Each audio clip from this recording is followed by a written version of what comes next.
Hey, it's John. Welcome back to the show. And this is an album ranking. Today, I will rank the studio albums by arguably the greatest heavy metal band there's ever been, one of the greatest rock bands of all time, Metallica. Metallica formed in San Francisco, California in 1981.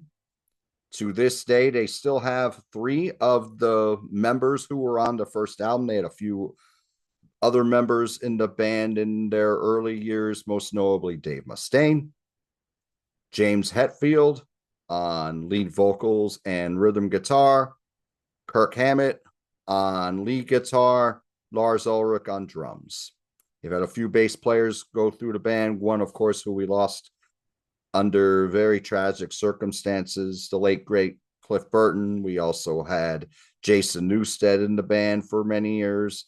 And we've had Robert Trujillo in the band for the last 22 years or so. Excellent band. I love nearly everything they've done. One thing I will preface on this ranking, I'm not going to talk about any collaborations, so I'm not going to mention Lulu, although if I were to rank Lulu, it would be near the bottom of the list if I were to list it as a Metallica album.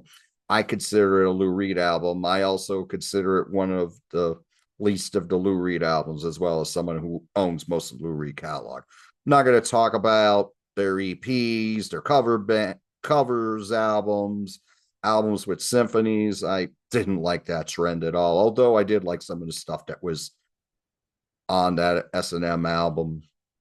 So I'm not going to go into that. I'm just going to go into what I consider the 11 proper studio albums. Let's get started.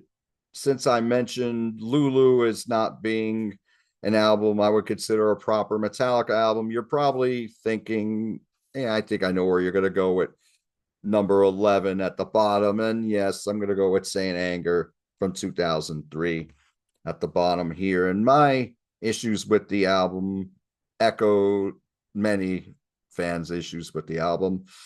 Drum sound, I don't like. Lars Ulrich's snare on here, I think it just sounds terrible. I don't like it. It sounds like the drums on here, it sounds like he's hitting 55-gallon oil tanks or something.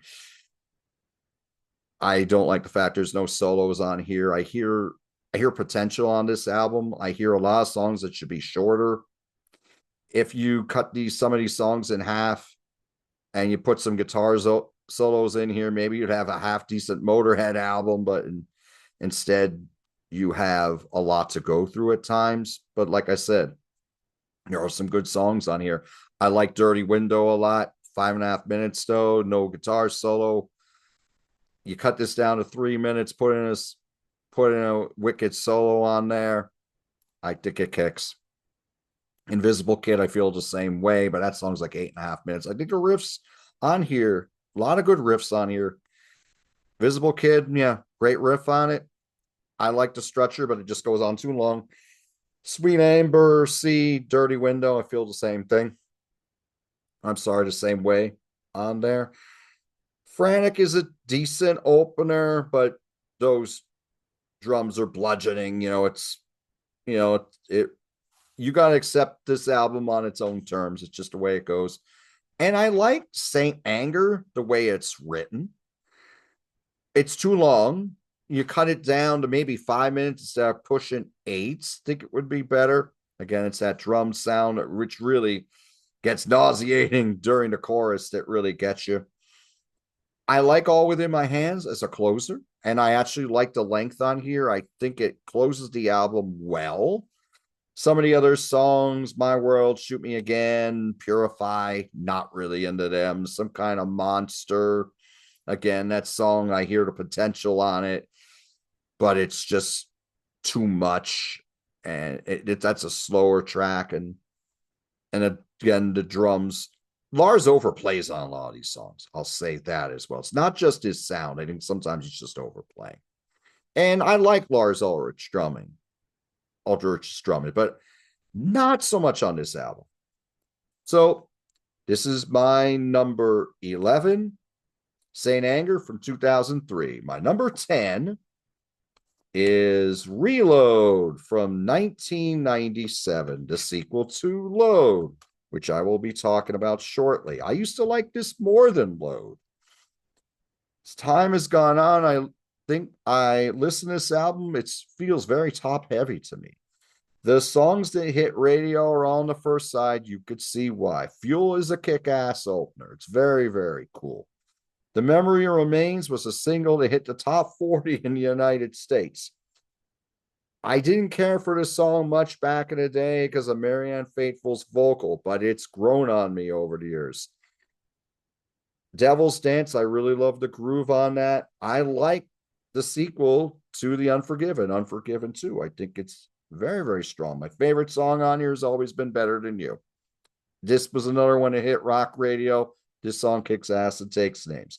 After this, the album goes from okay to draggy. Slither, Where the Wild Things Are, Fixer, The Closer. To me, those songs kind of drag. I like Prince Charming a lot. Low Man's Lyric kind of sounds like a lullaby. And normally I would think a song like that's pretty, but here I don't think it works. Bad Seed's okay.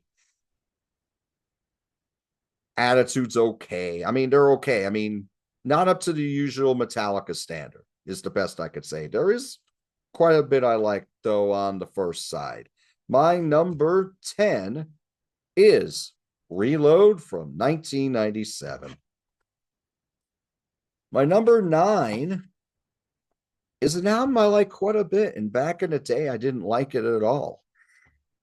This is Load from 1996. Now, the reason I didn't care for the album is they had changed their sound. It seemed radical to me at the time, but in hindsight, they didn't change their sound too much from the Black Album. It had nothing to do with them cutting their hair or putting on makeup as a joke or anything like that. It was just the sound. When I listen to this now, yeah, same with Reload and the fact that it's kind of top heavy, but there's some kick-ass stuff on the second half of this album. I think the first half of this album kicks ass. Didn't used to. Ain't My Bitch, I think, just grabs you by the throat. It's a kick-ass opener. I love the groove on 2x4 and the House Jack Built, especially that one. I love that track. Until It Sleeps was the biggest single for Metallica in the United States. The only top 10 hit. Surprising to hear considering how long we've heard Enter Sandman over the years. Enter Sandman, I believe that only hit the top 20. It's a more enduring song. Until It Sleeps, I didn't like the single at first. As time has gone on, I've appreciated it more. I think it has a kick-ass bridge on here. It's very, very strong. King Nothing is very cool. Another song I didn't care for back in the day was Hero of the Day. I was like, they're trying to do Nothing Else Matters, and it just comes up flat. No, it's a different song. I had to just get into it more. I think it's very majestic, and I like how it ends really, really heavy. Really cool. Bleeding Me is wonderful. Probably my favorite song on the album. There is such a slow burn on here, so much drama. Everything on here is kick-ass. Now, the second half, Cure, Poor Twisted Me. Poor Twisted Me, they're trying to go more into that kind of like a Southern boogie sound. It's okay. Cure's okay.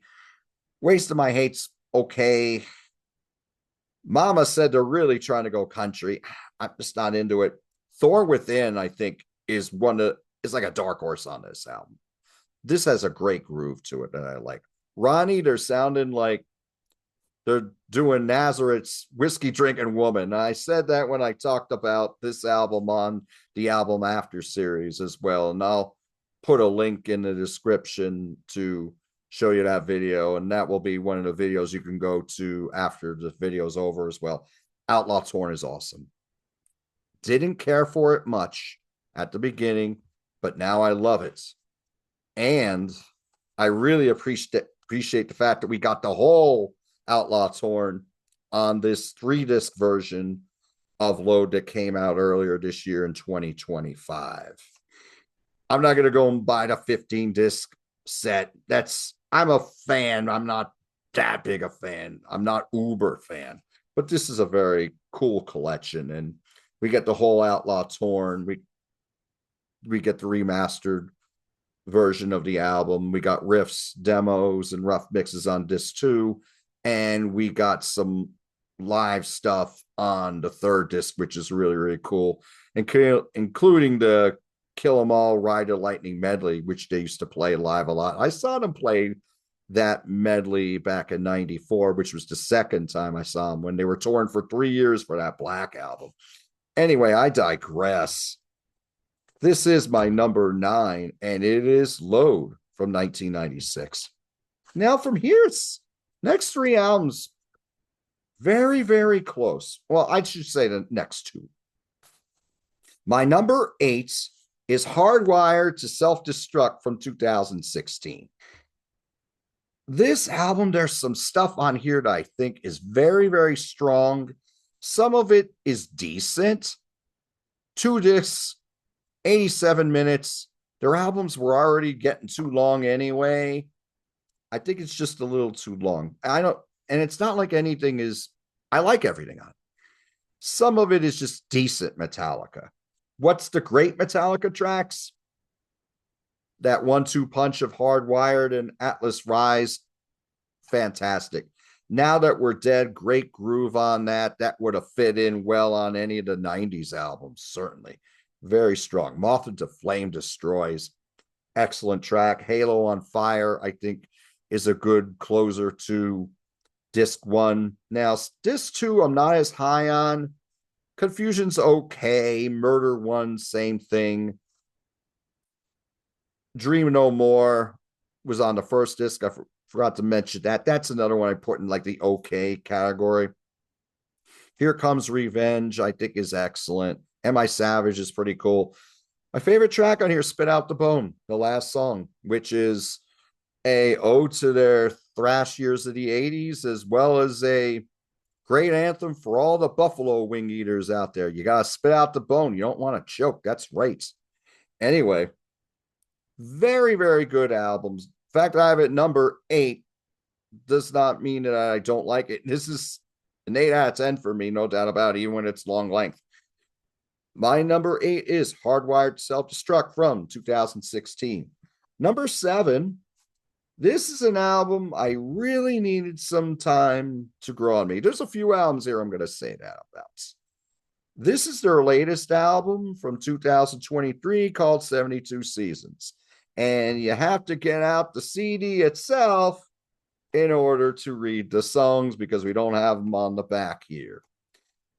I listen to this album. I don't hear a Metallica classic on it, but everything on here is very, very solid. My favorite tracks, Lux Eterna is the most immediate. That's the most thrash song on the album. That's very, very good. You Must Burn. I love the groove on that. That's excellent. Sleepwalk My Life Away is very, very good. The middle of this album is really cool. And Screaming Suicide, the third song, is very, very cool. Darkness Had a Sun, I like a lot. Room of Mirrors, I think, kicks ass. That would be the dark horse on this album. It's near the end of the album, but it's probably my third favorite next to Lux Eterna and You Must Burn. The only song I'm not too high on is the last one, Inamorata. And it's just because it's too long. It's 11 minutes and it just feels draggy at the end. You could have made this 5 minutes and it would have worked fine. It just gets a little too repetitive for me, and it stays in that same tempo. But all in all, very good listen, and it's increased. I've loved it more and more as I've listened to it. This is my number 7. This is 72 Seasons from 2023.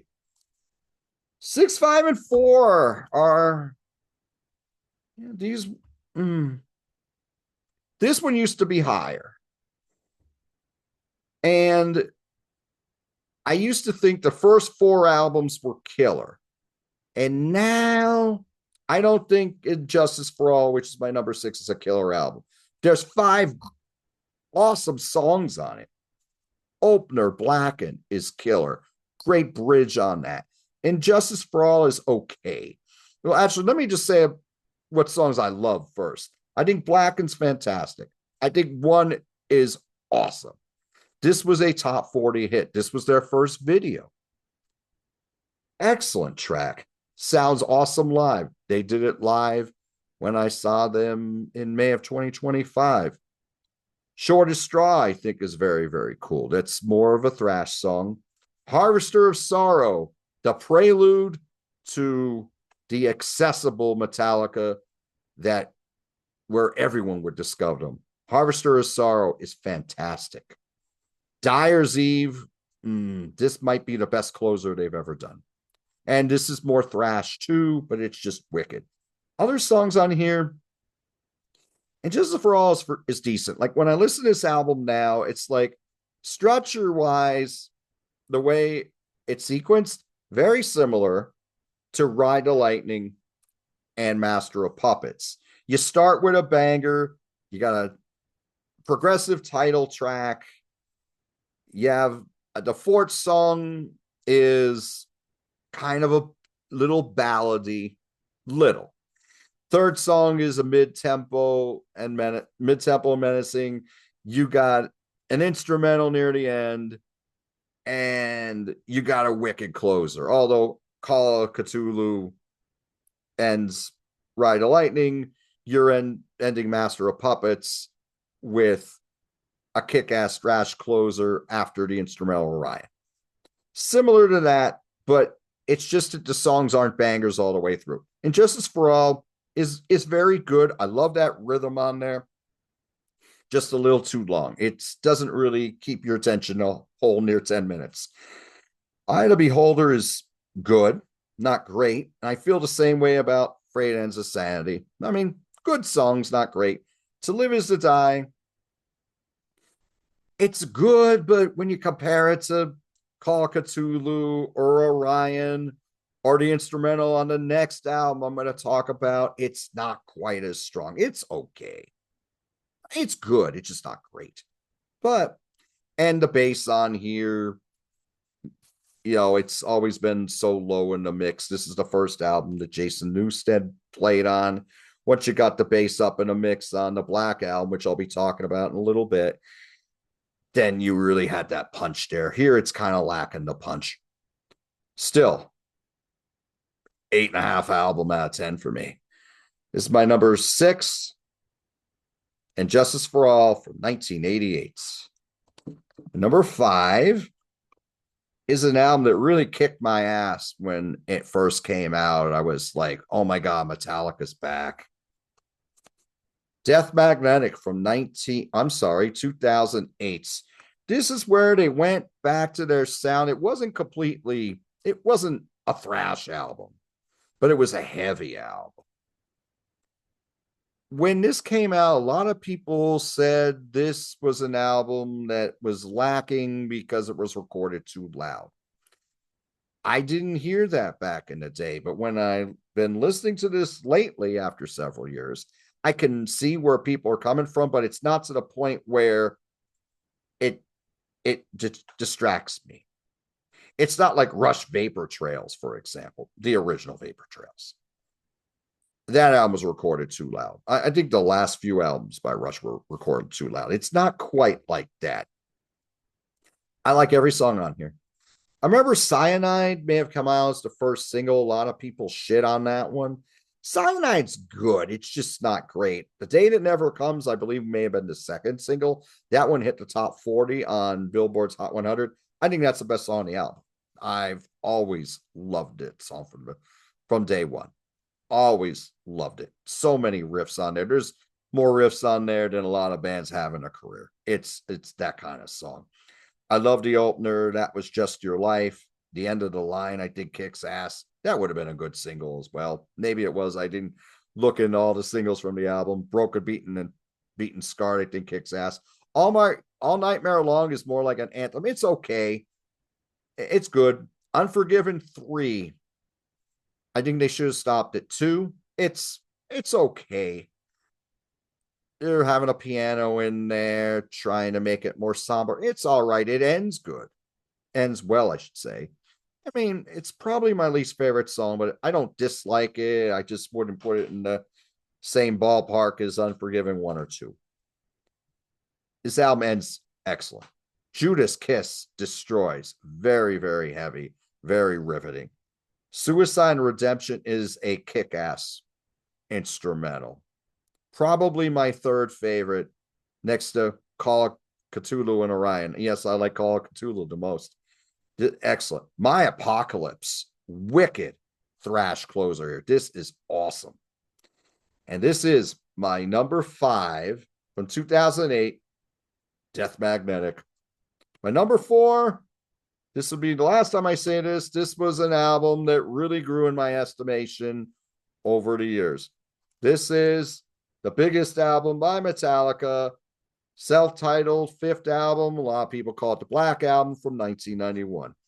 I used to rank this a little lower because I was like, oh, we got filler on a Metallica album. We got a lot of great songs, but there's filler. And when there was more filler on an album, I would rank it lower. Now, when I rank albums, I'm like, how high are the highs? If the highs are really high, I can get through the filler. Number 2, there's only one song on here I don't care about. The songs I used to think were filler, I really, really enjoy now. 5 singles, Enter Sandman, fantastic song. Maybe we don't need to hear it again, but you can tell why it reached the masses, and it still sounds fantastic today. Sad but true. I still dig this song. I love the groove on here. Awesome. Holier Than Thou was not a single, but it's still very riveting. Keeps up the momentum. Very, very strong. The Unforgiven was is this the second single on the album? Yes. Second single. I think this is excellent. Here they really started to perfect on this album. They really got the craftsmanship down. They were really writing well-structured songs on here. Not that there weren't well-structured songs on the other ones I'm going to talk about, but this is a wonderful chorus on here. I love the way James sings. This is where James found his voice as a singer. If you listen to the first 4 albums, they're so good. The songs are great. The riffs are great. The changing tempos, the musicianship, excellent. James was more of a shouter. Started to find his voice a little bit by Justice for All. Here he really found it. His vocals now are carrying the way for Metallica's sound, and he sounds fantastic on here. Wherever I May Roam was a single. It hit rock radio. You still hear it all the time. It is killer. Don't Tread on Me is the only song on the album I've never cared for. And then you still hear it a lot on your rock radio stations. You'll still hear it on Turbo on Sirius XM channel 41. I like the message. I'm not into the song. Through the Never Kicks Ass. Nothing Else Matters. That was more of a ballad, but great song. Another one that had to grow on me over time, just like Hero of the Day did from Load. Of Wolf and Man, The God That Failed were songs that had to grow on me. Now I really appreciate them. My Friend of Misery is really cool. And Struggle Within is a good but not great closer. Singles on here I think they've aged very, very well. I really love Of Wolf and Man, Holier Than Thou, God It Failed. Very strong album that I give a 9 out of 10. This is my number 4 self-titled 5th album from 1991, also called The Black Album. Now we go to 3, 2, and 1. Longtime fans are like, yeah, I'd have the same 3, but how do you rank them? All right, my number 3 is their debut, Kill 'Em All from 1983. Excellent album. Much fanfare has been given to this album, a lot of respect. Excellent album. Hit to likes, wicked closer. 4 Horsemen, I like. I've always been more of a Mechanics guy. Mechanics meaning Dave Mustaine co-wrote the 4 Horsemen, and then he took it with him in Megadeth, and he put the song Mechanics out on Killing Is My Business and Business Is Good. I like it better as a faster song that is not as progressive, but I still like the 4 Horsemen. Motor Breath, is a fantastic song. This is just wicked. I've always wanted to hear some ska band cover this song. It's because, and that sounds weird, I know, but I listen to these riffs on here and I could hear a horn section on here. And some ska band's got to come out and cover this. I think it'd be cool. I mean, Metallica covered so many great songs, that a lot of great songs we didn't know about until Metallica covered them. Some ska, the Pie Tasters to cover Motor Breath. Robert, you're a friend of the Pie Tasters. Robert's my brother. Talk to them. Tell them to cover Motor Breath. Jump in the Fire, I think, is wicked. Anesthesia Pulling Teeth. This is Cliff Burton's bass solo. It is wonderful. It is an excellent lead into Whiplash. This is neck killing thrash music. Awesome. Second Side is more progressive. Phantom Lord is wicked. No Remorse is excellent. Got a fantastic ending with that music, with that vocal bridge at the end is really, really cool. Seek and Destroy is one of their classic tracks. It's very cool. Male Militia's wickedest and excellent closer. Album still sounds great. Number 3, Metallica's Kill 'Em All from 1983. Number 2 and 1. Oh, God, it's so close between these. But my number 2 is Master of Puppets from 1986. This is the album that really, I think this broke them a little bit. I mean, they weren't getting play on the radio much at this point. They were still an underground band, but an underground band having a top 30 album on the Billboard top 200 album charts, opening for Ozzy Osbourne on the Ultimate Sin tour. There's a reason why. This is a fantastic album. Easy 10 out of 10 is the next one. Battery. We got that acoustic opening there, goes into that wicked thrash tune. Excellent lyrics on here. The lyrics on this album are fantastic. Master of Puppets, fantastic track. Excellent progressive song here. Wonderful bridge on this. 8.5 minutes, not a second wasted. Wonderful. The thing that should not be, the groove on here is killer. Very memorable chorus. It is an awesome track. Welcome Home Sanitarium. Sanitarium, that's what the song's about. It's about living in one. Very, very strong. Excellent. This used to be my favorite song by Metallica. Now it'll be something from the next album, but my number 3 favorite song by Metallica is a song about war, and it's a wonderful song called Disposable Heroes, which is another song with a fantastic bridge in it. And the pre-chorus on here is To Die For, probably the best pre-chorus they ever did in their career. It is excellent. Leper Messiah, song about drug addiction, mid-tempo and menacing. Very, very cool. Orion, beautiful instrumental. Wonderful. And Damage Incorporated, we end the album the way we begin it, with a head thrashing banger. Excellent. My number 2, Master of Puppets from 1986. And if you've been following along, you know what my number 1 is. My number 1 has always been Ride the Lightning. Ride the Lightning is like the blueprint for the early period, I think, as far as the structure, the sequencing. Fight Fire with Fire is a wicked opener. Ride the Lightning, the title track, it just takes you on a ride. Very progressive, very, very strong, very accessible. Awesome. For Whom the Bell Tolls, my second favorite song by Metallica. Used to play this in a band called Ripcord back in 1988, 1999. Excellent track. Fade to Black, a song about suicide. It's always been my favorite song by Metallica. Wonderful. It's nice to hear them play 4 songs from this album when I saw them in May of 2025. And right at the end of the song, they stopped the song, and then James says the song's about suicide. If you're ever thinking that way, please talk to someone. Talk to someone, talk to your friends, talk to your family, talk to someone about this. Song with a message. Trapped Under Ice, wicked thrash on here. Very, very menacing. Just comes in, just kicks your ass. Escape is a song Metallica isn't fond of. This is a song they're not high on this song at all. I always liked it. I always thought it had a very strong chorus to it, a nice bridge to it as well. Creep Death, fantastic. Excellent track. And everyone remembers the die part with the call and response, with the die, die, die. And then James doing his vocal on there. Wicked riffs on here. Very driving, awesome. Call Cthulhu. He did this when I saw him recently as well. Fantastic instrumental that closes the album. It is absolutely wonderful.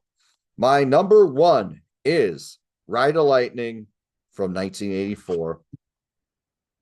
Now, let's recap the ranking here.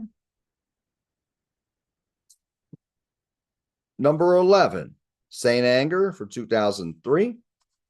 Number 10, Reload from 1997. Number 9, Load from 1996.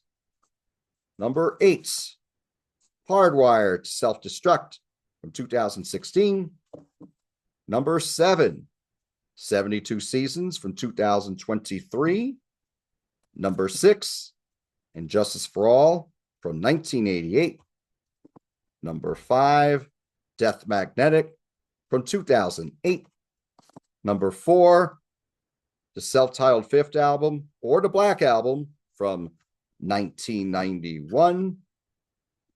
Number 3, their debut, Kill 'Em All from 1983. Number 2, Master of Puppets from 1986.